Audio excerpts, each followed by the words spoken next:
इस वीडियो में हम देखेंगे कि आप रिस्पॉन्सिव टेबल कैसे बना सकते हैं HTML CSS की हेल्प से। सो ये टेबल है एंड इस टेबल को रिस्पॉन्सिव हमने किया हुआ है। जब हम विंडो को रिसाइज करते हैं, सो ये देखिए हमने इस विंडो को रिसाइज किया। तो जैसे ही हम इसको इतना स्मॉल कर देते हैं विंडो को, तो आप यहाँ पे नोटिस करेंगे कि इसके नीचे एक स्क्रोलिंग बार आ रहा है। सो ये इसको बना रहा है रिस्पॉन्सिव। इस बार को आप स्क्रॉल करके पूरा डेटा देख सकते हैं। सो देखते हैं ये टेबल कैसे बनाया जाता है। रिस्पॉन्सिव टेबल बनाने के लिए मैंने यहाँ पे अपनी HTML का पूरा सिंटेक्स लिख दिया है आपके लिए एंड उसके साथ ही अपनी जो फाइल नेम है उसको मैंने सेव कर दिया है .html एक्सटेंशन से। अब मैं जो भी यहाँ पे टाइप करूंगा तो उसके मुझे हिंट साथ में मिलते रहेंगे। ये सबलाइम एडिटर है। टेबल क्रिएट करने के लिए हम टैग यूज करते हैं, टेबल टैग।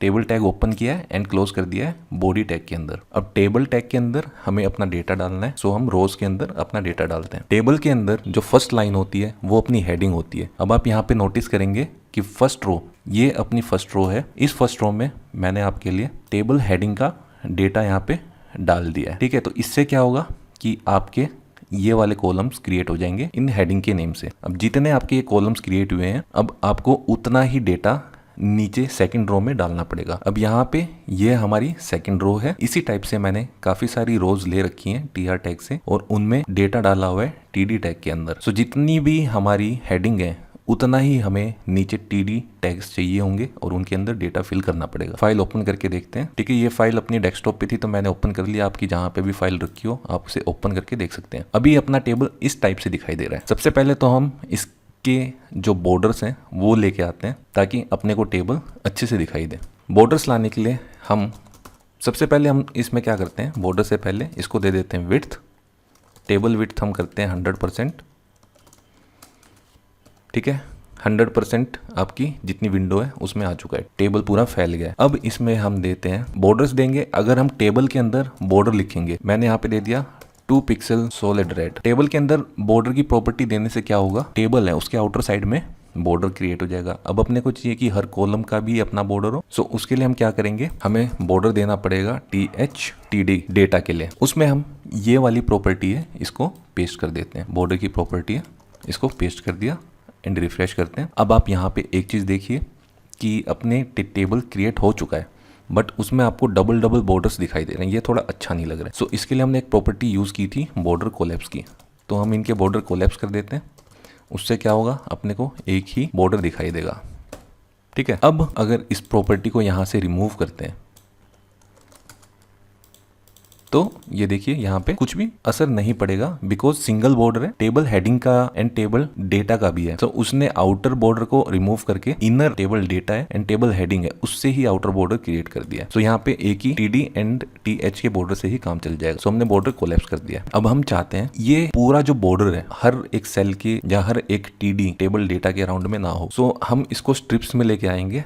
उससे पहले हम यहाँ पे क्या करते हैं, यहाँ पे हम कर देते हैं table bottom, border bottom. Border bottom करने से क्या होगा, ओनली बॉटम साइड में बॉर्डर क्रिएट हो जाएगा इस टाइप से। अभी थोड़ा देखने में स्पेसिंग कम लग रही है तो स्पेसिंग इंक्रीज करने के लिए मैंने आपको बताया था कि आप यहाँ पे प्रॉपर्टी दे सकते हैं पैडिंग की। पैडिंग आप जितनी देना चाहें उतनी दे सकते हैं। मैं यहाँ पे 20 पिक्सल दे रहा हूँ।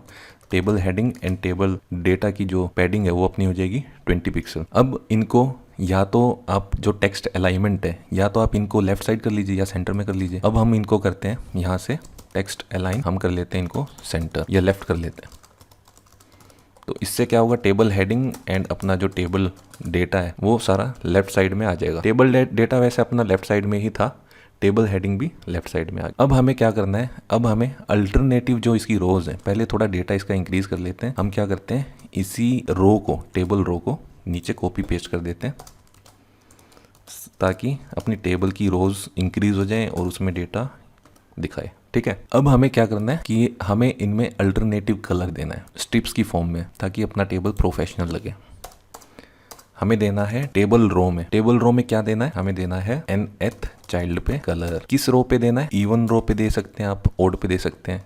ठीक है, तो अब इसकी लिख देंगे प्रॉपर्टी। इसका हम ले लेंगे बैकग्राउंड कलर। बैकग्राउंड कलर में डाल दिया हमने light grey and text colour ले लेंगे व्हाइट। रिफ्रेश करते हैं एंड ये देखिए जो भी आपकी इवन रो होगी उसमें आप यहाँ पे कलर दे सकते हैं। इस टाइप से आपको प्रॉपर्टी यहाँ पे मेंशन करनी पड़ेगी। ठीक है, ये प्रॉपर्टी आपको ध्यान रखनी है। हर nth चाइल्ड के लिए, nth चाइल्ड कौन सा है, इवन रो है, जो किसकी इवन रो है, टेबल रो की। सो ये प्रॉपर्टी आपको याद रखनी है। अगर आप यहाँ पे ओड भी कर देते हैं, ओड रो में आएगा। अब यहाँ पे जो हमें एक चीज़ अच्छी नहीं लग रही है वो है रेड कलर की इसकी बॉर्डर्स। अब हम ऑलरेडी यहाँ पे स्ट्रिप्स की फॉर्म में जो अपनी ओड रोज हैं उनका बैकग्राउंड कलर दे चुके हैं। सो हमें वैसे ही पता चल रहा है कि ये टेबल की फॉर्म में है। सो हम यहाँ से बॉर्डर्स अब रिमूव अपने कर सकते हैं। रिफ्रेश करते हैं।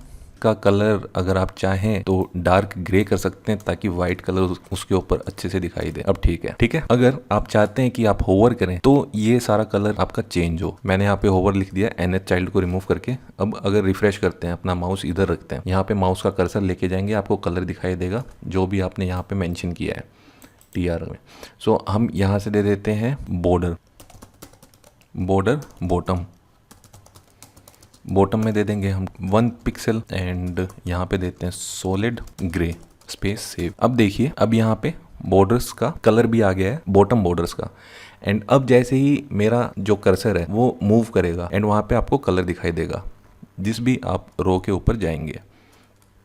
अब देखते हैं इसको रिस्पॉन्सिव कैसे बनाया जाए। विंडो को मैंने रिसाइज किया, स्मॉल किया, तो आप देख रहे हैं जैसे ही विंडो को मैं स्मॉल कर रहा हूँ, जो अपना ब्राउजर है उसके बॉटम में, ब्राउजर के बॉटम में ही एक स्क्रॉलर आ रहा है। तो हमें ये नहीं चाहिए। इससे क्या होगा कि अपनी वेबसाइट, उसका पूरा स्ट्रक्चर बेकार हो जाएगा। हम अपने कोड के अंदर क्या करते हैं, एक कंटेनर लेते हैं, रैपर, जिसके अंदर हम अपने टेबल को डाल देंगे। हमने div एलिमेंट लिया है और div एलिमेंट के अंदर हम अपने इस टेबल को रखेंगे। ठीक है, टेबल से पहले मैंने div स्टार्ट किया है एंड टेबल जहाँ पे एंड खत्म हुआ है, एंड हुआ है, वहाँ पे अपना div टैग क्लोज कर देंगे। अब हम क्या करेंगे, जो div है, div के अंदर हम क्या करेंगे, यहाँ पे प्रॉपर्टी देंगे CSS की स्टाइल, एंड स्टाइल के अंदर हम लिखेंगे ओवरफ्लो किस डायरेक्शन में, x डायरेक्शन में हॉरिजॉन्टली। अभी ओवरफ्लो का मतलब आपको बताऊंगा क्या है। यहाँ पे कर देते हैं ऑटो करने से ऑटोमेटिक वो उसको एडजस्ट करेगा। अगर अभी इसको रिफ्रेश करते हैं, अभी आपको मैंने दिखाया था कि स्क्रॉल बार नीचे आ रहा था। अब मैं अगर अपनी विंडो को रिसाइज करता हूं तो आप नोटिस करना स्क्रॉल बार कहाँ पे आएगा। अब हम अगर अपनी विंडो को रिसाइज करते हैं तो आप एक चीज देखिए, जो अपना स्क्रॉल बार पहले कहाँ पे आ रहा था, जो अपना स्क्रॉल बार पहले यहाँ पे आ रहा था, अब वो अपना स्क्रॉल बार कहाँ पे आ रहा है, अपने टेबल के